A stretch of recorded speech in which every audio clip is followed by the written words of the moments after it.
120페이지 할 차례입니다. 예. 자, 어제 뒤풀이로 간 그 맥주집 있잖아요. 그 사장님이 부동산 사장님이에요. 근데 전 보면서 그 사장님 보면서 19회 때 합격한 분이라고 그러더라고. 근데 저는 지금까지 어떻게 알고 있었냐면 23회 정도로 알고 있었어. 근데 어제 이제 오픈했다고 그래가지고 이제 거기 갔죠. 근데 19회 때 합격했다고 그러더라고. 그래서 다시 한번 또 이걸 얻어먹고. 근데 어떻게 잘하냐면 부동산 사무실도 잘하지만 낮에는 부동산 사무실에서 딱 양복 입고 그 구두 아주 비싼 거 딱 신고 약간 그 좀 그런 스타일로 영업을 잘해요. 그래서 그 사모님은 이제 요런 그 아파트나 요런 거 하시고 이분은 주로 상가 하시고 부부가 같이 해. 그러니까 사무실에서 거의 있지 않고 그냥 상가 돌아다녀 맨날. 부동산 잘하기로 소문이 났는데 이 사람이 뭘 하느냐. 그 상가 점포 같은 거 있잖아요. 그것을 약간 개발을 그 다음에 약간 개조를 해갖고 막 그 지역에서 어떤 헬스장 해가지고 권리금 받고 팔고 아시겠죠? 그 다음에 이번에는 맥주집을 했어. 맥주집인데 뭐 한 4층 건물을 다 해. 그 위에 노래방이 있고 막 이렇게 해서 하는데 이제 지금 어제 가보니까 꽉 차. 지하부터 해서 3층까지. 그래서 느낌이 또 권리금 받고 넘기겠구나 이런. 무슨 말씀 드리려고 하냐면 여러분들이 부동산 자격증을 따셔서 중개업만 하지 마시고 부동산과 관련된 건 모든 걸 하세요 그냥. 그죠? 부동산 하면서 부동산과 관련된 걸. 부동산 하시면서 과일 팔지 말고요. 그러면 전문성이 떨어져 보여. 그리고 부동산 쪽으로 여러분들이 자꾸 개발하고 특화하고 노력하고 공부하고 해서 자꾸 그쪽 능력을 개발하시라고. 무궁무진해요. 할게. 지금 현재 아파트 쪽에서 일하신 분도 제가 이렇게 얘기 들어보면 자기는 지금 이걸 하지만 딴 것도 배워보고 싶다는 거야. 더 돈 많이 될 수 있는 거. 응? 그러니까 아마 여러분들 자격증 따시면 일하다 보면 그런 생각이 드실 거예요. 할 게 너무 많다. 그래서 올해 꼭 자격증을 따셔가지고 빨리 부동산 시장으로 뛰어가셔서 부동산 경기가 안 좋아요 그렇게 하는데 아니요. 이게 중개업이 조금 주춤하더라도 또 다른 쪽이 또 있을 수 있어. 그래야 이게 포트폴리오가 맞아. 응? 그걸 제가 지금 드린 말씀을 여러분들이 다 이해하셨는지 모르겠는데 하여간 시험 볼 때까지 제가 얘기할 거예요. 부동산만 하는 것은 리스크에 조금 노출이 되어 있는 측면이 있으니까 관련된 다른 일을 이렇게 하시면 포트폴리오상 안정적으로 수익을 낼 수 있는 그런 사업을 영위할 수 있단 말이에요. 자, 그러기 위해서는 밑에 보시면 고용인을 잘 고용해야 돼. 고용인 나왔죠? 그러면 고용인 그러면 요 어떤 사람이에요? 종업원이죠. 부동산 사장님 밑에서 일하는 종업원 이렇게 돼요. 사회적으로는 종업원이라고 얘기하지만 직원이요. 근데 이제 법에서는 우리 이제 시험 볼 때는 고용인 이렇게 불러요. 두 종류가 있는 거 아시죠? 한 분은 증 갖고 있는 사람, 한 분은 증이 없는 사람 이렇게 나눠지죠. 그래서 이 사람은 자격증이 있고 이 사람은 자격증이 없고 이렇게. 중요한 차이점이 또 뭔가요? 소속 공인인증사로 일하는 이 사람은 계약서 같은 거 써줄 수 있죠. 중개 업무를 봐줄 수가 있고 여기는 중개 업무를 봐줄 수가 그 차이점. 그래서 이제 취직을 할 때도 보면 우리 소속 공인인증사 같은 경우는 실무교육을 받아야만 취직할 수 있다고. 그래서 이제 다음 주부터 이제 실무교육이 막 진행이 되는데 벌써 이제 자격증 따실 예정인 분들은 다 예약을 다 해놨어. 그래가지고 한 달치가 꽉 찼대 지금. 그래서 실무교육 시즌이 현재 요새 12월 달하고 1월 달까지 핫 시즌이야. 그러니까 2월 달 되면 조금 이제 느슨해지고. 실무교육 받는데 교육 시간이 28시간 이상, 법상 32시간 이상, 이하 이렇게 되죠. 그러니까 이제 하루에 한 7시간씩 받는 거 치면 4일 받아요, 4일. 그래서 하루에, 뭐 나중에 공부해보시면 일일 특강 하는데 하루에 한 7시간, 8시간 이렇게 일일 특강 하고 그러잖아요. 그걸 4일 받는다고 생각해봐. 길어요, 어떻게 보면? 네. 그래서 좀 힘든 일이긴 한데, 힘든 줄 모르고 받는다고. 그죠? 한 4일 때쯤 되면, 3일째쯤 됐을 때가 좀 힘들어하고, 마지막 날은 그냥 거의 그냥 지나가고, 예. 자, 그래. 그런데 중개보조원 될 사람 같은 경우는 무슨 교육을 받냐면, 직무교육을 받게 돼 있다. 응? 이 직무교육은 시간이 3시간 이상, 4시간 이하 이렇게 되는데, 요것은 인터넷 교육으로 대체돼요. 그러니까 이건 어떻게 해요? 동영상만 틀어놓으면 되는 거예요? 앉아있지 말고 동영상 틀어놓고 설거지하고 그러면 끝나. 종류 두 종류. 자, 그런데 여기요. 사실은 여기가 주인공이요. 그러니까 개업 공인인계사 관점에서 법은 만들어져 있어요. 개업 공인인계사 관점에서 밑에 있는 이런 고용인을 필요하면, 자, 첫 번째, 얼마든지 쓸 수 있다. 필요하다면 2명, 3명, 10명 이렇게. 그러니까 아무래도 사무실 딱 갔을 때 사무실 직원이 한 서너 명이 있다. 잘 되는데요. 갔을 때 이제 혼자 한다. 그래서 혼자 하는 경우도 많잖아요. 그 인건비 때문에 뭐 그런 것 때문에. 그래서 안 둘 수도 있고, 둔다면 여러 명 둘 수도 있다 이런 거지. 두 번째는 대신에 사람을 쓰면 어떻게 되느냐. 책임은 질 각오를 하셔야 된다. 책임지시오. 이게 두 번째 내용이에요. 그러니까 이 내용이나 이 내용은 전부 다 여기 얘기요. 여기 얘기가 아니고. 자, 그럼 위에서부터 쓸 수 있는데 두 가지를 꼭 지켜줘야 돼. 첫 번째, 결격자 아닌 사람을 뽑아야 된다고요. 결격서에 공부했죠? 뭐 파산 신청, 파산 선고 받고 막 그런 사람들, 그 다음에 감옥 전과 기록이 좀 있고 교도소 갔다 온 지 얼마 안 된 사람들, 그런 사람 있잖아요. 그런 사람들에 대해서는 어떻게 해? 결격자로 보잖아. 그러니까 부동산 사장님이 그런 결격자를 갖다가 뽑았으면 안 된다고. 미성년자를 갖다가 자격증이 있다고 소공으로 고용하면 돼요, 안 돼요? 안 돼. 미성년자는 자격증을 딸 수 있어. 그렇지만 결격자이기 때문에 소공으로 일을 할 수는 없다. 그러니까 그런 사람 뽑으면 안 된다는 거 하나 지켜야 되고, 두 번째 지켜야 할 것은 뽑아 쓰잖아요. 그러면 고용신고를 갖다가 관청에 하게 돼 있어요. 고용신고. 고용했다고 신고하는 거예요. 법상 보면 언제까지 하게 되냐면, 그 사람이, 뽑힌 사람이 업무를 시작하기 전까지 고용신고하게 돼 있어요. 그래서 시험에서 중요한 부분은 다른 데가 아니고 여기가 중요해요. 여기가. 그럼 이제 고용하려면 사장님인 개공 입장에서 봤을 때는 이제 면접을 볼 거 아니야. 봐가지고 보니까 성실해 보이고 인상도 좋고 뭐 그러니까 내일부터 출근하세요 그러잖아요. 네. 그러면 그 사람은 어떻게 해? 내일 출근합니다. 출근하면 어떻게 해? 의자에 딱 앉아 있어야 돼요? 소파에? 내일부터 출근하세요 그러면요. 얘기를 안 해도 청소도 하고, 그 다음에 무슨 뭐 커피잔 같은 거 이런 것도 화장실로 씻으러 가야죠? 그거 일부터 시작하잖아. 그래서 잔 씻기 위해서 딱 들잖아, 이렇게 출근해가지고 들었어. 그러면 개업 공인인계사는 어떻게 해야 돼? 잠깐 하셔야 돼. 왜요? 언제까지 하라고 그랬어요? 업무를 개시하기 전. 잠깐 해놓고 고용신고를 해야 돼. 현실성이 있어요, 없어요, 이게? 없어요.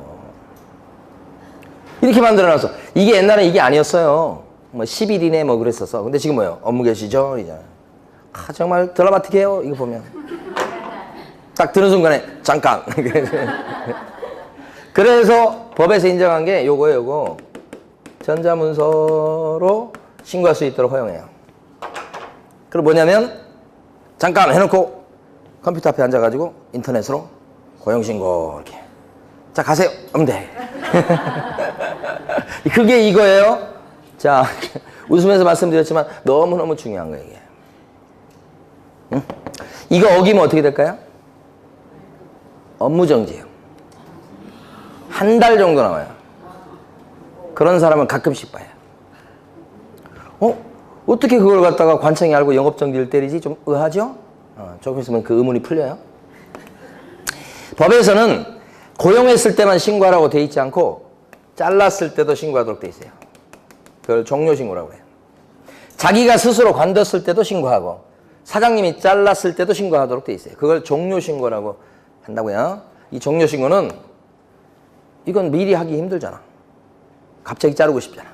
그래서 요것은 10일 이내에 종료신고를 하도록 돼 있으니까 자르고 나서 10일 이내, 관두고 나서 10일 이내야. 시험에 잘 나오는 이유 아시겠죠? 두 개가 비슷해 보이는데 하나는 요거고 하나는 이거니. 그죠? 이거 얘기하면서 막 10일 이내 그런 얘기 많이 하겠죠? 그러니까 딱 이거 시험 문제 엄청 나온 거예요. 기출문제 지문에. 낼 게 없으면 이거 내는 거예요. 그런데 종료신고 안 했으니까 요것도 업무정지예요. 그러면 요게 들키는 이유가, 문제가 되는 이유가 고용신고 안 했어요. 근데 나중에 잘렸어요. 잘린 사람은 기분이 나쁘죠. 그 기분 나빠가지고 그 다음에 어떻게 사장님한테 뭐 그게 뭐 누구 탓이든 뭐든 관계없어. 하여간 잘리고 나면 기분 나쁘니까 그 사장님을 어떻게 해요? 혼내주고 싶어요. 그럼 어떻게 해? 방법이. 이거 신고 안 했잖아 지금. 자기가 고용돼서 일할 때는 사장님 고용신고 안 했다고 관청에 가서 찔르진 않아요. 언제 찔리러 가? 잘렸을 때. 그럼 찌르면 바로 전화 옵니다. 혹시 아무개 씨 거기 사무실에서 일한 적 있나요? 이렇게. 그러면 가슴이 덜컹.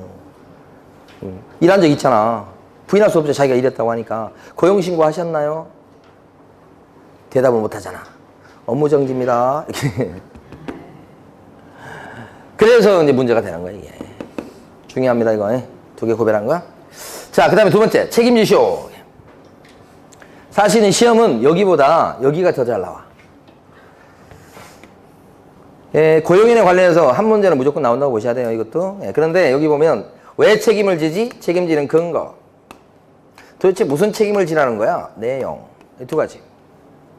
그럼 책임지는 근거는 법조문이 하나 있어요. 그 법조문이 어떻게 생겼냐면 이렇게요. 밑에 있는 고용인이 있다, 소공이나 보조원이 있다 그랬을 때 고용인이 한 업무상 행위는 이렇게 돼 있죠. 영업상 활동은 고스란히 그대로 누가 한 걸로 치냐면 사장님인 개업공인회사가 한 행위로 본다라고 돼 있어요. 본다. 그러니까 이건 어떤 의미냐면 실제 고용인이 사고 친 거예요. 잘못했어요. 근데 개업공인회사는 직접적으로 잘못한 게 있나요? 없어. 없는데도 한 걸로 친다니까. 잘못은 여기가 있는데 이 사람이 한 걸로 법에서 그냥 본다는 이렇게 돼 있으니까 응? 책임지게 돼 있어요. 이게 근거예요. 이 근거 조문이야. 응. 그러니까 여기서는 좀 이해하실 게 모든 고용인의 모든 활동을 다 책임져라 그렇게 하는 건 지나치죠? 어떤 활동만? 영업상 활동만. 사장님이 개업공인회사에 돈을 벌어주는 활동, 그 활동을 하다가 사고를 냈을 때는 사장님이 책임지도록 그렇게 돼 있어요. 근데 그 책임을 구체로 어떻게 지느냐 관련해서 첫 번째 민사 책임이라는 게 있고 두 번째 형사 책임이라는 게 있고 두 개로 나뉘어요. 요거 중요하죠. 그러니까 고용인이 있는데 이 사람이 잘못했어. 그래서 B라는 의뢰인한테 손해를 끼쳤어. 그리고 이거 사장님 C요. 어떤 잘못했는가 보니까 이 고용인이 새빨간 거짓말을 한 거예요. 손님한테. 그린벨트에서 막 풀린다고 막 이거 사면 무조건 대박이라고. 풀릴 계획도 없는데 속였죠. 돈이 묶여서 피해를 봤단 말이에요. 자, 그랬을 때 잘못한 사람은 고용인이니까 거짓말을 하면서 손해배상 책임을 지는 게 마땅해요. 여기는 뭐 당연한 얘기예요. 그런데 고용인이 돈이 없을 수 있죠. 야, 있으면 자기 사무실 차리지. 돈이 없을 가능성이 높은 거예요. 그러니까 만약에 이 사람이 거짓말을 이렇게 해가지고 사고를 낸 거니까 고용인한테만 책임을 물을 수 있다고 한다면 손해배상 받기 어려울 수 있어. 그죠? 근데 그게 가만히 보면 자기가 거짓말해서 자기가 이득 챙기려고 하는 건 사실이지만, 그죠? 요 부동산 사장님 사무실에서 일하면서 사고 친 거니까 사장님이 같이 책임지도록 하는 거야, 이 조문은. 그러니까 사장님인 개업공인회사 C도 손해배상 책임이 있다고요, 없다고요? 있다고요. 그런데 그 손해배상 책임을 둘이 어떻게 해요? 같이 진다. 이 같이 손해배상 책임지는 걸 뭐라고 그러냐면 연대책임이다. 이렇게 들어보셨죠? 연대책임이다. 이렇게 들어. 무서운 책임이에요, 이게. 이렇게 되면 결국 어떤 게 무섭다는 거냐면 B라는 사람이 A한테 배상 청구를 할 수도 있고요. 이론적으로 이렇게 배상 청구를 할 수 있는데 이쪽으로 안 하고 C한테 배상 청구가 들어왔을 때 우리 C라는 사람이 왜 나한테만 다 물으라고 하냐, 여기도 돈 받아라는 소리를 일체 못하는 거야. 재판에 걸리면 전액에 대해서 손해배상 해주라고 판결이 나요. 그러니까 이쪽을 대상으로 해서 소송을 하고 막 그래버려도 무조건 물어주게 돼 있다는 거예요. 둘이 같이 책임지는데 실질적으로는 여기가 책임지는 거야. 실질적으로는. 그리고 그 책임은 자기가 나는 잘못한 게 없는데요, 내가 그러라고 한 게 아닌데요, 소용없어요. 무과실 책임이라고 그래가지고 무조건 책임지는 거예요. 무서운 책임이야 이거. 그러니까 사장님이 되면 이런 무서운 책임을 지게 되니까 어떻게 하는 게 좋겠어요? 고용인에 대해서 철두철미하게 감시 감독을 잘해야 되겠죠? 그렇죠? 그런 걸 느낄 수 있어. 그런데요, 갑자기 생각났는데 이 사람은요, 그죠? 이 사람은 자격증이 없어요. 근데 사무실을 얻었어요. 근데 B는요, 자격증이 있어요. 근데 돈이 없는 사람이에요. 그러니까 A가 B한테 사무실 빌려줄게, 같이 하자. 그래서 동업한다고요. 그럼 요 사람 어떻게 돼요? 개업 공인중개사가 되죠? 이 사람은 뭐예요? 사무실 점포를 댔습니다만 법률상 지위는 뭐예요? 중개보조원이죠. 그렇지만 그 사무실을 보면 사장님은 실질적으로 누구요? 그 사무실의 진짜 주인은? 이 사람은요? 잘 치면 그렇지, 이게 사실은 이거잖아요. 아침에 출근하면 개고객이긴 한데 아침에 출근하면 청소는 누가 해야 돼요? 이게 실질이요, 실질. 법률상 이렇게 되는 거지. 그죠? 저번에도 말씀드렸잖아. 책상, 누구 책상이 더 클까? 글자도 이쪽이 크지만 책상도 크다고. 근데 있잖아요, 사고 터지죠? 누가 책임을 져? 여기가 책임지는 거예요. 이 사람의 도장을 가지고 이 사람이 막 불법적 거래를 하면서 도장을 막 찍어댔어. 누가 책임을 뒤집었어? 여기. 자격증을 빌려주면 돼야 안 돼요? 그죠? 특별한 경우에는 빌려주면 큰일 날 수 있어요. 빌려주지 마세요. 자격증 따서 여러분이 꼭 써먹으세요. 자, 두 번째는 책임지는 게 형사 책임인데, 이게 차이나요? 무서운 거예요, 형사 책임. 이렇게 거짓말해서 속였잖아요? 이게 형사적으로 보면 우리 나중에 뒤에서 배웁니다. 1년 이하의 징역이나 1천만 원의 벌금으로 형사처벌 대상이 됩니다. 그런데 이때 우리 개업 공인중개사는 고용인에 대해서 이렇게 형사처벌 받을 짓을 하게끔, 그죠? 내버려두면 안 됐었는데 감독을 잘못한 거예요. 그래서 우리 법조문은 이거하고 다르게 법조문이 또 있어요. 그게 50조 조문이에요. 중개사법 50조 조문에 가면 이럴 때에 개업 공인중개사는 1천만 원 이하의 벌금으로 처벌한다, 이렇게 돼 있어요. 요거 이제 생소해서 여러분 조금 이제 설명이 필요한데, 이 고용인 A는 거짓말해서 이렇게 했다 그러면 법에 따르면 정도에 따라서 그게 심하면 징역 1년까지 선고할 수 있다, 이런 뜻이에요. 좀 약하면 징역 6월, 더 약하면 징역 한 달, 더 약하면 벌금 1,000만 원, 벌금 500만 원, 벌금 100만 원, 이렇게 될 수 있다는 얘기예요. 이게 또는의 뜻이에요. 그리고 이하예요. 1년 이하의 징역 또는 1,000만 원의 벌금을 물릴 수 있다, 이런 행위에 대해서요. 근데 법조문에서는 그랬을 때 사장님이 어떻게 되냐, 책임이 없는 게 아니고 형사처벌에서는 1천만 원 이하의 벌금으로 처벌받게 된다. 이유가 뭐예요? 위하고 틀려요? 위에는 무조건 책임지는 겁니다, 위에 건. 근데 여기는요, 왜 밑에 있는 종업원이 사고 치게끔 내버려뒀냐 이거죠? 감독을 어떻게 했다고요? 소홀히 했다고요. 감독 소홀. 그래서 책임을 묻는 거야. 그게 50조예요. 조문이 틀립니다, 두 개가. 그럼 50도요. 여기에 보면 이것은 잘못이 있기 때문에 벌금으로 처벌받는 거야. 그래서 이걸 무슨 책임이라고 그래요? 과실 책임이다. 여기는 무과실 책임인데, 무조건 책임인데, 손해배상은 요거 벌금 받는 것은요, 과실 책임. 그러니까 감독을 소홀히 한 정도이기 때문에 이것 때문에 징역을 살리고 그러면 좀 너무 심하죠? 그러니까 이때는 때려봤자 뭐예요? 벌금이요, 이렇게 된 거예요. 벌금이요. 벌금 정도로 감독을 잘못한 정도니까 징역이 없다는 게 중요한 특징이죠. 그런 거예요. 그 만에 하나. 자, 이거 보고 교재를 밑줄 그을 거야. 만에 하나. 만약에 개혁공인중개사분이 고용인에 대해서 밤잠도 자지 않고 감독을 철저히 했다면, 그래서 감독을 소홀히 한 점이 한 점도 없다면, 그럴 적에는요, 우리 개혁공인중개사한테 벌금을 물리면 되겠어요, 안 되겠어요? 벌금을 물리면 안 된다는 거지. 감독 잘했을 때는 처벌받지 않는 경우가 나오네. 뭐가? 형사처벌은. 근데 손해배상은 어떻습니까? 같은 행위지만 물어주는 무조건 책임지는 거지. 요게 다르다는 걸 아셔야 돼.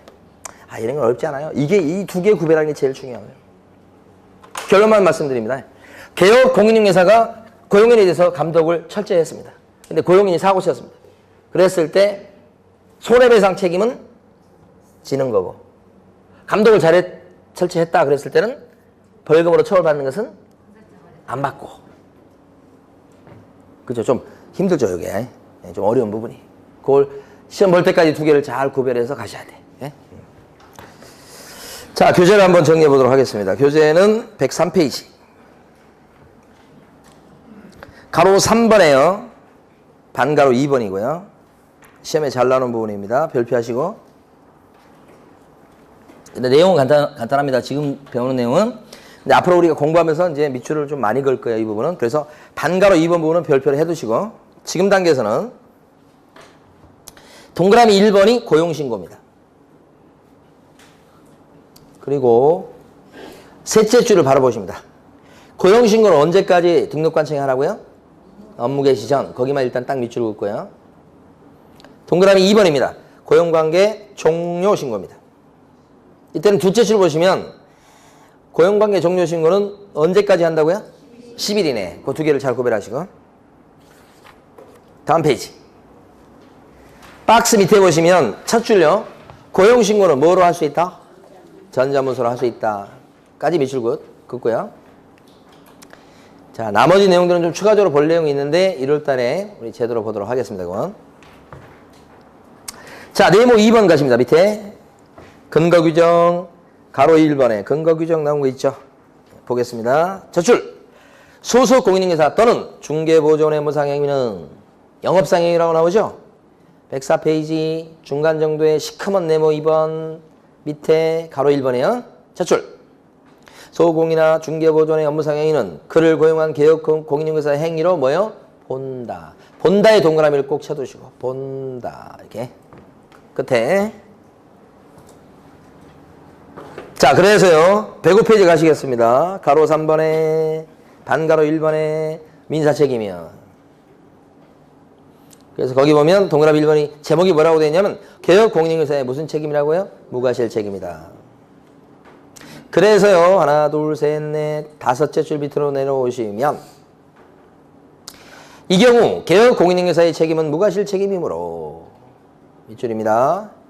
고용인의 업무상 고의 또는 과실에 따른 행위에 대해서 개혁공인중개사는 고용인에 대해서 관리 감독상의 고의나 과실이 없음을 입증하더라도, 그죠? 잘못이 혹시 없더라도 어떻게 해요? 배상 책임을 면하지 못한다. 이게 무슨 책임이라고요? 무과실 책임. 여기가 핵심이고 넘기십니다. 106페이지에 가로 5번에 가면 형사책임 나와 있죠. 자, 지금부터 읽어보겠습니다. 가로 5번에 반가로 1번에 동그라미 1번이죠. 양벌 규정이라고 써져 있죠. 이게 50조 조문입니다. 50조 조문요. 자, 양벌 규정 거기 보면 개혁공인중개사가 고용한 소속 공인중개사 또요 중개보조원 또요 그 밖에 개혁공인중개사인 법인의 임원 또는 사원이 이렇게 돼 있어요. 자, 밑에서 일하는 사람이 그런 뜻이에요. 전체적으로는. 자, 중개업무에 관해서 중개업무를 보다가 이런 뜻입니다. 이 법 제48조 48조가 뭐냐면요 징역 벌금 받을 짓을 한 거예요. 그래서 48조 또는 49조 49조도 뭐냐면요 징역이나 벌금 받을 짓을 한 거예요. 그러니까 징역이나 벌금 받을 짓을 했을 때는 오른쪽 페이지 둘째 줄요 당연히 그 행위자를 벌 주겠죠. 그 행위자를 벌 주는 것 이외에 행위자를 고용한 개혁공인중개사에 대해서도 벌 주죠. 어떤 벌을 주냐면 해당 조에 규정된 벌금형을 때린다 이렇게 돼 있다고. 과한다 이게 때린다 이런 뜻이요. 벌금을 때린다는 얘기요. 해당 조라는 거 해당 조문. 조라고만 돼 있습니다만 무슨 의미라고요? 조문. 해당 조문에 규정된 벌금을 때립니다. 이렇게 된 거예요. 그게 무슨 얘기냐면 이게 지금 요 사람이 한 거짓말 요게 1년 이하의 징역 또는 1천만 원의 벌금이니까 직접 거짓말을 하지 않는 개공 그 사람도 1천만 원의 벌금으로 처벌한다 이런 거고 만약에 혹시라도 밑에 있는 소공이나 중개보존이 3년 이하의 징역이나 3천만 원 이하의 벌금 받을 짓을 했다 이랬을 때는 요 50조 양벌 규정에 근거해서 개혁공인중개사는 3천만 원 이하의 벌금으로 처벌한다 이런 뜻이에요. 요 조문에 나와 있는 요거 이하로 처벌한다. 요 조문에 나와 있는 요거 이하로 처벌한다. 그런 뜻이에요. 이게. 해당 조에 규정된 뭘로 처벌한다고요? 벌금을. 뭘 때릴 수는 없고 징역은. 징역 안 되는 이유. 왜 징역 못 때린다고 그러는 거예요? 감독을 조금 잘못한 것 같고 징역 살리면 억울하잖아요. 심하잖아요. 그래서 법에서 징역은 아니고 뭘로만 때린다고요? 벌금. 근데 이 벌금도 자 지금부터 봅니다. 벌금도 거기 자 셋째 줄 끝부분 다만 개업 공인중개사가 그 위반 행위를 방지하기 위해서 해당 업무에 관해서 상당한 주의와 감독을 게을리하지 아니했을 때는 그러하지 않다. 그렇잖아요. 상당한 주의입니다. 그거 잘못했어요. 중의가 아니고 주의. 주의와 감독을 게을리하지 않았을 때는 그러하지 않다. 그러니까 요거. 감독을 할 만큼 했다면 그때는 벌금 때려서는 안 된다.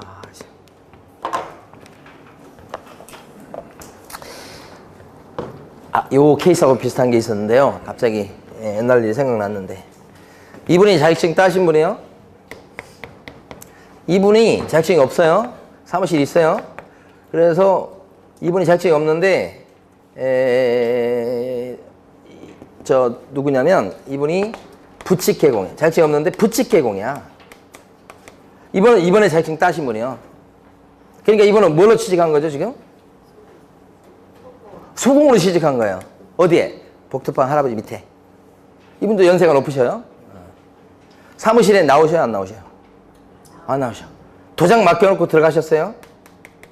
이 여자분인데 이분이 어떻게 해요? 혼자 다 해요 이 사무실. 처음 면접 보러 갔더니 이 노인분이 그냥 사무실 인수하지 그래 뭐 이렇게 한 거야. 그러니까 처음이니까 인수하기 좀 겁나잖아. 그래서 인수 안 하고 그냥 소공으로 일할래요. 그래서 일하고 있어요. 이렇게. 근데 문제는 뭐냐면 단속이 나온 거야. 단속이 나오면 이 사장님이 사무실을 지켜야 될 거 아니에요. 그러니까 단속 나오면 막 계약서 같은 거 보고 도장 찍혔나 그거 보고 막 그런다고 그랬잖아요. 근데 보니까 다 사장님 도장이 찍혀 있어. A. 그런데 사장님 어디 계시냐고 그러는데 안 나오시잖아 솔직히.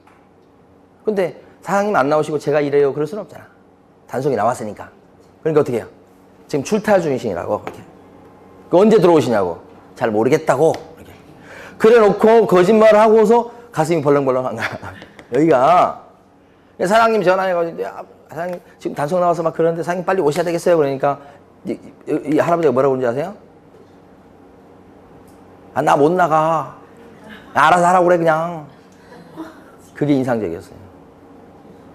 그러니까 이분이 너무 오래 하셔가지고 연세가 높으시고 그러잖아요. 그러니까 뭐 영업정이 때리려면 때리고 등록 취소하려면 하고 나 몰라 지금. 그렇게 전화 왔다고 저한테 전화를 주면서 선생님 저 어떻게 이제 곧 다시 또 단속 나온다는데 안 오시고 이분의 상황이 이해가 되시죠? 연세 높으셔서 그런 거예요. 그런 일도 있더라고요. 자, 이번에 어디로 가시느냐면 110페이지 갑니다. 이제 중요한 거 나왔습니다. 3절에 보면 업무 범위라고 돼 있죠. 여기서 앞부분은 요건 시험에 잘 안 나오니까 넘어가고요. 자, 112페이지 표시입니다.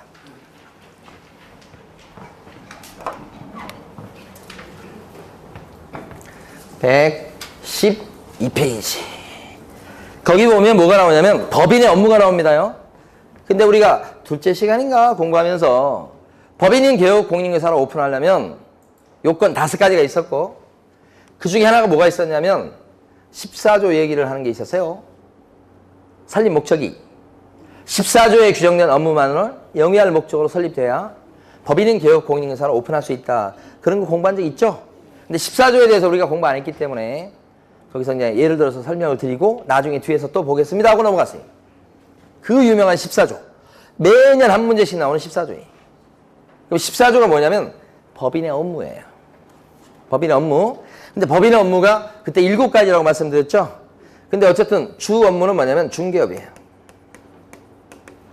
자, 이게 지금 우리가 뭘 보려고 하는 거냐면 법인인 개업 공인중개사의 업무, 일거리를 보는 거예요. 근데 주 업무는 중개업이에요. 그러면서 부업으로 할 수 있는 것이 한 6가지가 있어요. 그래서 총 몇 가지가 되는 거예요? 7가지 업무가 된다. 그죠? 원칙적으로 7가지 뺀 나머지는 못하는 쪽이야. 못하는 거야. 요 중개업하고 요 중개업은 우리가 용어의 정의부터 많이 봤던 거죠? 이건 더 이상 설명드릴 필요가 없는데 본업이라고 하는 건 인식을 하셔야 돼. 그리고 이게 뭐예요? 부업이라고 생각하셔야 돼.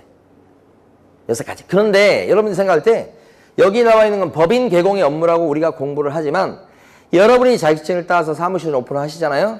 이거 다 할 수 있어요. 그러니까 여러분들 생각할 때는 뭐예요? 아, 나의 업무다라고 생각하셔야 돼. 여러분의 업무. 자격증을 따서 내가 사무실을 차리면 중개업을 할 수 있고 그 다음에 한 6가지 정도 부업으로 할 수 있고 그죠? 더 나가서 나머지도 할 수 있어요. 어쨌든 여러분도 할 수 있는 업무니까 이 6가지를 갖다가 간단히 볼 텐데 여러분들은 내가 나중에 자격증을 따서 어떤 일을 할 건지 그런 거 구상하시면서 들어보세요. 먼저 오른쪽 112페이지, 왼쪽요. 112페이지 보시면 가로 1번에 반가로 2번이 있어요. 겸업 범위라고 되어 있는 게 부업이에요. 부업. 6가지가 나오겠죠. 자, 동그라미 1번 첫 줄을 비출고요. 상업용 건축물요. 상업용 건축물 이렇게 얘기하면 이게 상가 빌딩 같은 거 생각하시면 돼요. 그 다음에 또 뭐요? 주택 나왔죠? 상업용 건축물이나 주택이 뭐라고요? 임대관리다. 거기까지만 딱 미치고 계시면 돼. 가장 핵심적인 단어는 임대관리예요. 뒤에 보면 관리, 부동산의 관리 대행이다 이렇게 나오는데 그 말이 그 말이에요. 그래서 여러분들은 임대관리하는 거다 이렇게. 그러면 중개업을 하면서 임대관리업을 한다. 지금 우리나라 현실도 보더라도 보면 임대사 하시는 분이 많이 늘었어요. 그래서 임대사업을 하시는 분들이 제일 골치 아픈 게 뭐냐 그러면 임대관리가 뭐죠? 그 전에? 임대관리가 2가지 측면이 있어요. 첫 번째는 시설관리. 화장실 고장났어요. 그러면 어떻게 해요? 고쳐줘야지.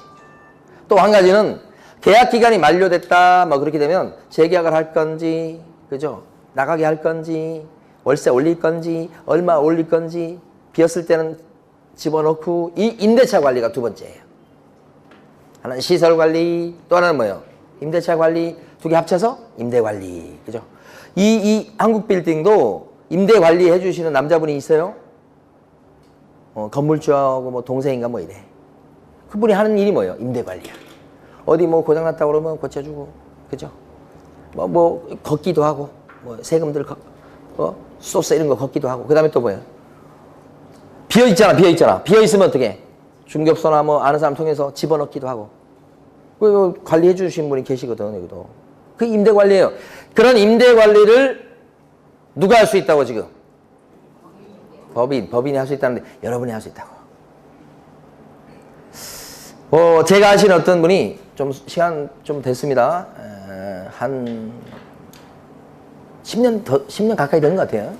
그분은 여자분이신데 은행 KB은행에서 지점장 하시다 나오셨어요. 나오셨는데 원룸 빌딩을 3개를 갖고 계시더라고. 3개를 갖고 있는데 그게 방이 하나가 적은 게 한 7, 80개, 많은 것은 100개 좀 넘고 중간계 하나 있고 3개를 갖고 있어. 월세 얼마 들어오겠어. 대출이 엄청 많이 껴있어.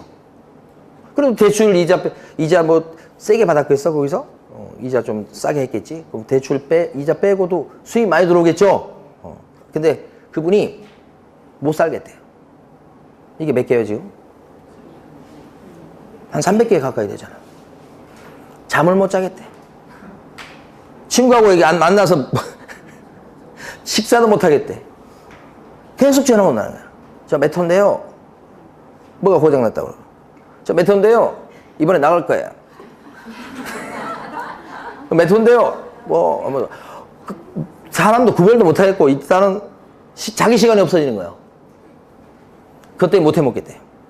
그래가지고 3개 중에서 좀 있으시다가 2개를 팔아치웠어. 그리고 하나만 갖고 간다고 그러더라고. 근데, 제가 그분한테도 말씀드렸지만, 왜 그렇게 해요? 응? 사람을 쓰면 되잖아, 사람을. 자기가 왜 직접 전화를 받고 그래요? 그것만 관리해주는 사람을 월급을 200을 주든 300을 주든 쓰면 되잖아. 그게 임대관리예요.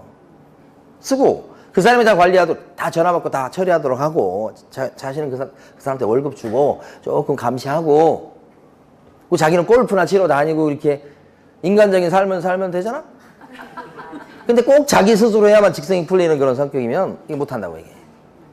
그러니까 사람 나름인데 그게 임대관리예요. 그러니까 부동산 중개업 하신 분들은 자기 사무실 이렇게 하다 보면 자기 사무실에 어떤 건물에 들어가 있을 거 아니에요. 그 건물주가 또 있을 거 아니에요? 관리를 하라고 얘기 안 해도 여러분 뭐라고요? 제가 관리해 드릴게요. 응? 그 건물주한테. 그죠? 그 자기가 관리해 주겠다고 이렇게 하고 그러면 건물주가 하지 마 그러진 않을 거 아니에요. 돈 받고 관리해 주는 거 아니잖아. 그죠? 그래서 혹시 이제 보통 건물주가 이게 통건물이다 그러면 거기 무슨 뭐 전기세 뭐 이런 것들 걷는 거 있잖아. 원래는 그 건물주가 막 다니면서 얼마 썼지? 이렇게 하면서 계산 뽑아가지고 계산기 두드려가지고 집수로 나눠가지고 이렇게 해서 물리고 막 그래야 되는데 그것을 이 부동산 사장님이 해줘. 그 건물주는 아무것도 안 하고 또 연수 높으시니까 해줘. 그러니까 이 건물주가 그 부동산 사장님한테 되게 고맙다고 생각을 해요. 그래서 그 고마운 대가가 뭔지 아세요? 어? 2가지가 정답이에요, 그러니까. 자, 첫 번째는 건물주는 건물주들끼리 통하는 거야. 모여도 그렇게 모이고.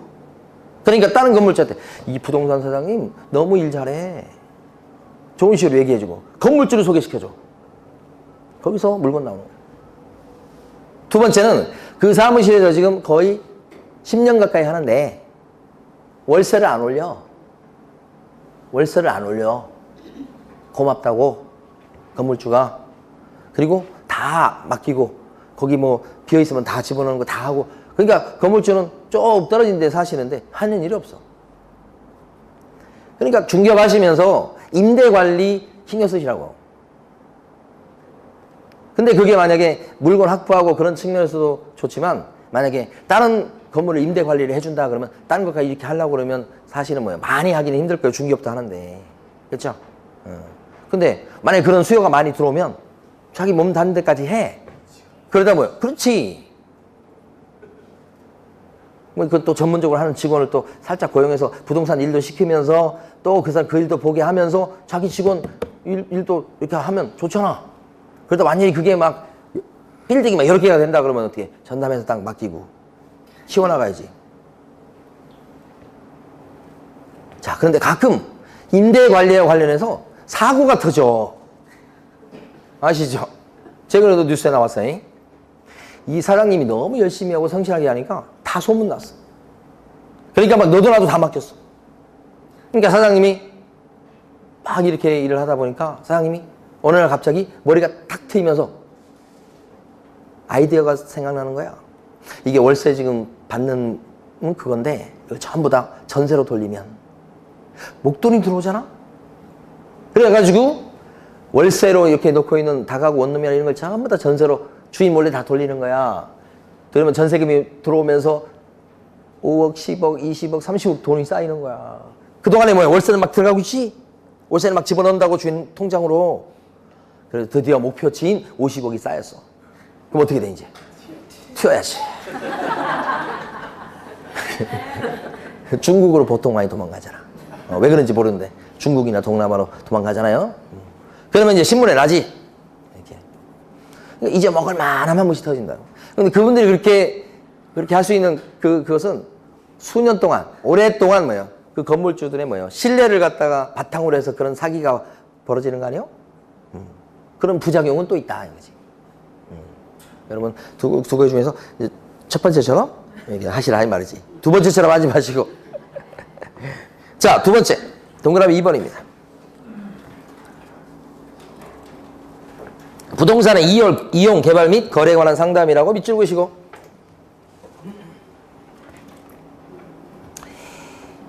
예를 들어서 여기가 지금 고시원입니다. 고시원. 고시원 건물이에요. 고시텔 이렇게 얘기하기도 하고 리빙텔 이렇게 얘기하기도 하고 뭐. 이름이야 뭐든 간에 고시원입니다.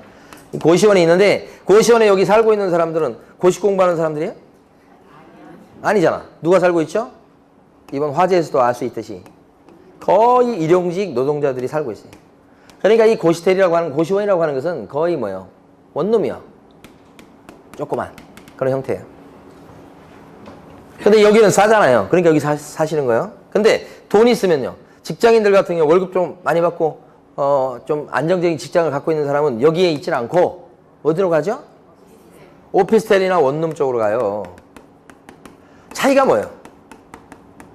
여기가 환경이 더 좋겠지. 예? 결정적인 차이가 뭐예요? 둘에. 둘 다 잘한대요. 근데 결정적인 차이가 뭐예요? 여기는 싱크대가 있어요 없어요? 없지. 밥을 못 해먹는다고 안에서. 여기는요 싱크대가 있고 옆에 가스 들어와가지고 밥을 해먹는 게 있잖아. 있고. 이게 결정적 차이요. 그러니까 아무래도 이쪽에 여기 있는 사람들이 조금 수입이 높은 사람들이고 이 사람들이 뭐예요? 안정적이어서 이 사람들 한 번 들어오면 잘 안 나가죠. 근데 여기는 어떨까요? 들어왔다 나가고 들어왔다 나가고 경기가 안 좋아지죠. 여기 사람들이 전부 다 몰려서 가는 데가 있어요. 어디로 갈까요? 찜질방이에요. 찜질방이에요. 이거 하루 벌어서 수입 사는 분들이잖아. 근데 그게 일감이 줄면 어떻게 돼요? 수입이 줄니까 비용을 또 줄여야 돼요. 여기서 주무셔요. 그래서 경기가 좀 살아. 이렇게. 이게 계절도 탄다는 거지. 그러니까 겨울에는 찜질방, 봄, 가을 이렇게 했을 때는 왔다 갔다 하시는 거야. 그러니까 이 안전시설 같은 것도 좀 잘 갖추고 막 그래야 돼요, 사실은. 예.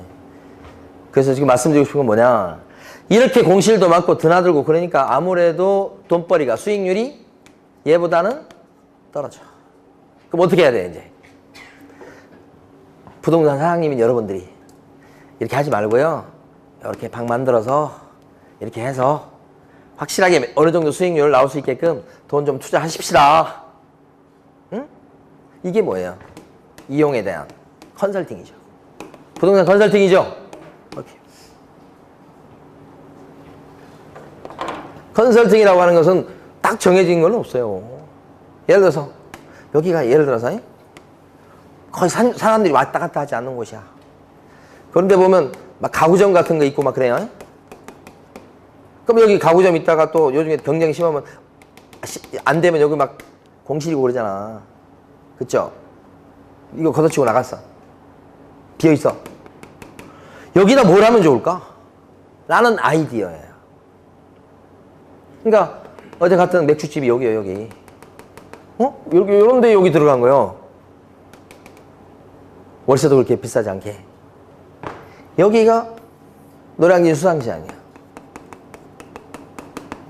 새로 간대. 새로 이사 간대.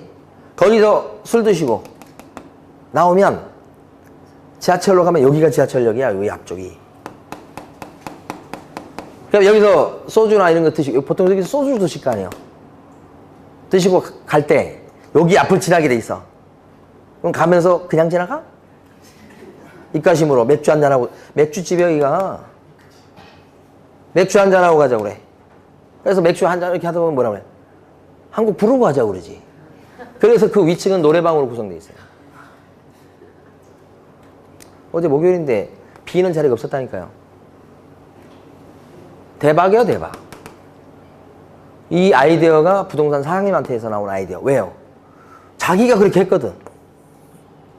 자기가 느껴요. 여기서 해먹고 소주 한잔하고 나오다가 보니까 어떻게 맥주 한잔 해야 되는데 길 건너편에도 맥주집 있어요. 건너가지고 여기 가고 그럴 수도 있는데 지나가다가 여기서 하고 바로 택시 타고 들어가고 이렇게 하고 아니면 지하철로 이렇게 가는 거야. 코스를 알잖아. 코스를. 컨설팅이에요, 이게. 그러니까 만약에 자기가 안 했고 자기가 안 하고 비었어. 그럼 뭐라 그래? 손님 오거나 뭐 아는 사람이 있으면 야 그거 한번 해보자. 그럼 잘 될 거야. 그거 그게 컨설팅이에요. 그게 별것도 아니요. 예? 별것도 아닌 게 아니지 사실은. 이거 아무나 할 수 있는 건 아니죠. 아이디어가 있어요. 아이디어가. 근데 그건 자기 주변에 있다는 게 자기 주변에. 아 여기는 뭐 하면 좋겠다. 여러분이 스스로 느끼는 거야. 근데 부동산 하시는 분들은 맨날 부동산만 보이잖아요. 아 여기는 뭐 하면 좋겠다 하는 거. 그걸 느껴가지고 그걸 갖다 실행에 옮기는 거예요. 느끼지만 실행 못 옮기는 사람이 대부분이에요. 하잖아 이분은. 그 보상 받잖아. 예? 자 그 다음에 끝났어요. 동그라미 2번. 동그라미 3번. 개업 공인중개사를 대상으로 한 오른쪽 페이지 제일 위에 중개업의 경영기법과 경영정보 제공이라고 나와 있죠. 네. 경영이란 말이 2번 나와. 경영에 동그라미 치시면 돼. 첫 줄에다가. 요것은 동그라미 3번은 별거 없어 이거예요. 뭐냐면 중개업소를 운영하시겠다는 분한테, 부동산 사장님한테 중개업소는 이렇게 운영하는 거예요. 부동산 중개 사무실을 운영하겠다는 사람한테, 사장님한테. 그래서 요 광고는 이렇게 하시고요. 요때는 이렇게 광고를 내는 게 좋겠어요. 이런 노하우를 가르쳐 주는 거예요. 동그라미 3번이에요. 누구를 대상으로 한다고 나와요 지금? 누구를 대상으로? 개업 공인중개사를 대상으로, 부동산 사장님을 대상으로 이 말이에요. 경영으로 이렇게 하면 좋겠다 하는 거지. 그래서 이게 어떻게 보면 여러분들 이게 경영 컨설팅이야. 경우에 따라서는 이제 처음에 창업하실 분들 같은 경우는 부동산 중개 사무실 어떻게 운영하는지 잘 모르잖아요. 그럼 어떻게 하려고 생각하죠? 잘 하시는 분 사무실 가서 구경도 하고 얘기도 들어봐서 이 사람이 우리 손님 관리하는 건 이렇게 하고 광고는 이렇게 하고 막 그런 거 하면 그거 막 적어가지고 이제 창업하면서 자기도 써먹으려고 하지요? 아니에요? 그게 이거예요 이게. 그러니까 이것은 현실적으로 봤을 때는 뭐 아는 사람들끼리 막 모여서 술 마시면서 막 이렇게 하니까 좋아 이렇게 했어 나는 뭐 그거 있잖아요. 그거예요 그거. 막 거창한 사업은 아니고 솔직히. 자 그 다음에 동그라미 4번에 보면 상업용 건축물 및 주택의 분양대행이라고 되어 있죠. 제목만 밑줄 보시고 가장 중요한 단어는 뭐냐면 분양대행이에요. 분양대행 뭔지 아실까요? 여러분 분양대행이 뭐예요?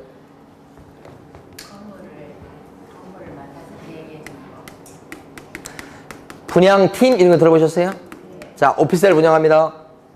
그럼 거기는 분양팀이 있어요. 분양 1팀, 2팀, 3팀, 4팀 팀장님이 있을 거 아니에요?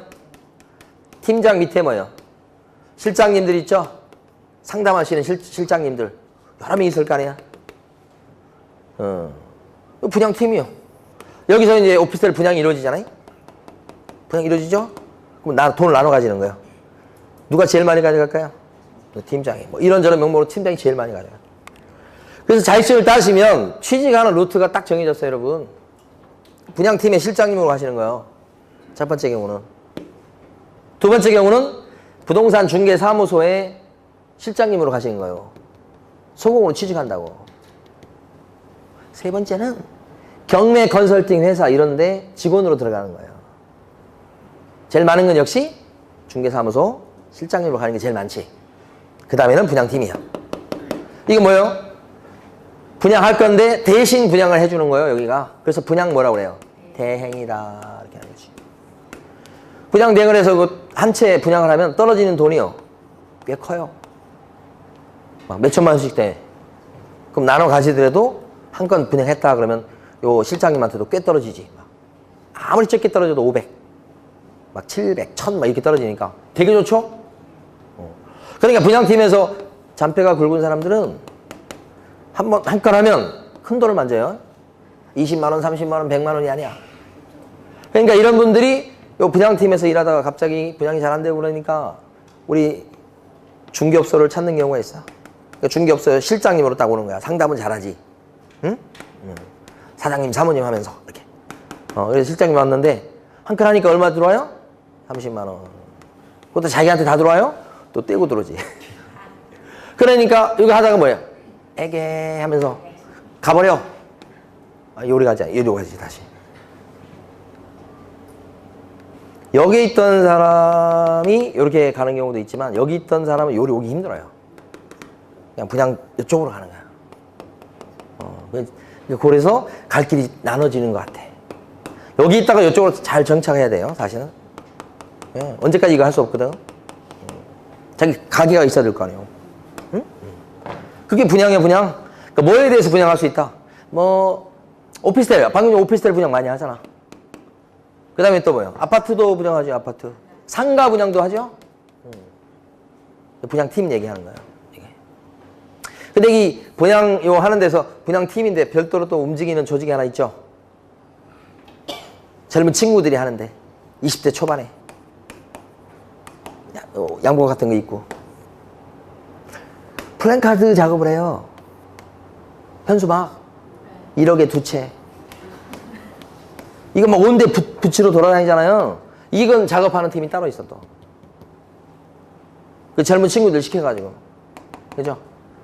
뛰어다니기 좋아하잖아. 뛰어다니기. 막 시키면 가서 막 붙이고 돌아와. 분양팀. 그 다음에 동그라미 5번 가십니다. 중개업의 부수되는 업무로서 대통령령이 정하는 이사업체 등의 소개. 뭔지 아시겠죠? 중개해주다 보면 손님이 뭐라고 그래요? 아, 근데 이제 우리 이제 며칠 날 이사 들어와야 되는데 포장 이사하고 잘하는 데 있으면 소개시켜줘봐요. 이렇게 나오거든. 그럼 여러분들이 어떻게 해요? 아는 포장 이사업체를 갖다 소개시키고 그럴 수 있죠? 우리 좀 소개시켜 달라고 또 와서 또 명함 주고 가고 그래. 그럼 받아뒀다가, 그죠? 여기도 한번 시켜보고 저기도 한번 시켜봤는데 나중에 보니까 돌아오는 게 많은 이사업체 있을 거 아니에요? 그거 나머지는 다 명함 찢어버리고 그거 딱 놔뒀다가 이제 뭐 포장 하실 일 있어요? 알았어요. 그거라고 이게 인테리어도 또 하잖아 보통. 와가지고 고치고 들어오려고 그래. 괜찮아 인테리어 업체. 아파트 단지 앞쪽에 보면 인테리어 하는 데가 몇 군데 있잖아요 이렇게. 근데 그 중에 또 뭐예요? 좀 잘하고 성실하게 하고 가격도 괜찮고 그런데 알고 있으면 저기 하시라고 뭐 별것도 아니에요. 저기 하시라고 그러면 되잖아. 그거예요 그거. 여러분들이 할 일이요. 예? 이게 중개업 하다 보면 중개업 하시는 분들이 좀 자랑삼아서 하는 얘기 중에 하나가 뭐냐면 중개를 딱 하면 여러 군데서 돈이 들어온대. 왜 그런지 몰라. 복비를 들어오는 건 기본이고 법무사 사무실에서 또 등기 맡겼다고 조금 뒷돈을 주지. 이사업체에서 또 뭐 또 맡기고 그러면 또 그럼 떼주지. 뭐 이런 식으로. 그죠? 대출을 받았으면 또 은행에서도 뭐 꼬불쳐가지고 돈 가져와가지고 입금시키고 그러네. 용돈 같은 게 좀 생기거든. 대출을 막 크게 받겨 하고 많이 시키고 그러면 몇백만 원씩 들어오는 경우도 있어. 여러분들 할 일이 너무 많어 지금. 자, 동그라미 6번. 경매 및 공매 대상 부동산에 대한 6번까지 하고 쉬겠습니다. 경매 및 공매 대상 부동산에 대한 권리 분석 및 취득 알선과 매수신청 또는 입찰 신청 대리여. 자, 경매 동그라미 하십니다. 제목에서만 보십니다. 경매 동그라미, 공매 동그라미. 그 다음에 권리 분석 및 취득 알선. 알선과 할 때 알선 동그라미. 마지막 하나 더. 그 줄 끝에 둘째 줄 동그라미 6번 둘째 줄 대리 동그라미 이렇게. 자, 됐습니다. 네 군데 동그라미 쳤어요. 두 가지 설명을 드리면 돼요. 이거 지금 동그라미 친 게 경매, 그 다음에 공매 이런 거. 그 다음에 또요 알선, 또요 대리다 이렇게 했습니다. 예. 그러면 이게 뭐냐? 업무가 네 가지예요. 첫 번째는 경매 물건인데, 경매 뭔지 아시죠? 경매 물건인데 소개시키는 거예요. 이거 괜찮으니까 들어가 봐. 이게 첫 번째 업무. 두 번째 업무는 경매 물건인데, 법원 경매 물건인데 대신 받아주는 거야. 대리, 입찰 대리 대신 받아주는 거. 세 번째는요, 공매 물건. 공매 물건은 좀 여러분 생소할 수 있는데 가장 여러분들이 이해하기 쉬운 게 뭐냐면 세금을 밀리잖아요. 뭐 세금을 받을 뭐 세무서나 뭐 아니면 뭐 구청 이런 데서요. 저기 자산관리공사라고 있어요. 거기다가 이거 좀 팔아줘봐요 이렇게 맡겨. 압류해서 그것을 공매 물건인데 대표적인 거 그 말고도 있습니다만 그 공매 물건에 대해서 소개시키는 게 3번이야. 이것은 소극적으로 개입하는 거죠. 소극적으로. 근데 대리는 뭐예요? 적극적으로 개입해서 대신 낙찰을 받아줘 버리는 거죠. 그렇잖아. 그래서 네 번째가 공매 물건인데 어떻게 해주죠? 받아주는 거. 그래서 네 가지예요. 경매 알선, 경매 대리, 공매 알선, 공매 대리. 이 네 가지 연구예요. 이걸 줄여서 우리가 뭐라고 부르냐면 공매 뭐예요? 컨설팅이에요. 이렇게 한다고. 아시겠죠? 우리끼리 볼 때는 이렇게 부르자고. 예? 네 가지 업무를. 핵심적인 하나 말씀드리고 쉬겠습니다. 이 경공매 컨설팅을 당연히 법인인 기업 공인인계사가 할 수 있어요. 당연히. 이게 14조예요. 우리가 보고 있는 거. 여러분도 할 수 있어요. 자격증 일단 여러분들도 할 수 있어요. 이걸. 경공매 컨설팅 할 수 있다. 업무가 또 있어요. 여러분. 업무가. 그래서 이제 누구하고 구별하셔야 되는 복덕방 할아버지 계시죠? 연세 드신 분들. 자격증 없이 옛날 때 해오셨던 분들. 그죠? 이런 분들은 못하는 거예요. 요게 그렇게 시험에 잘 나와요. 그러니까 여러분까지는 할 수 있다. 복덕방 할아버지는 못하다. 이렇게. 핵심. 그러니까 아까도 말씀드렸듯이 자격증을 따시면 첫 번째 진로를 보면 물론 창업하시는 분도 계시죠. 물론. 예. 그래서 기수마다 좀 틀리긴 한데 어떤 기수 같은 경우는 뭐 한 80명 정도 합격을 했는데 한 2년, 3년 지나니까 창업한 사장님이 한 30분 계시더라고. 굉장히 성과가 좋은 거예요. 그 정도면. 80명이 합격을 했는데 사장님이 돼서 부동산 사무실을 갖고 있는 분이 한 30분 된다 그러면 굉장히 성과가 좋은 거라고. 합격했다 다 하는 거 아니고.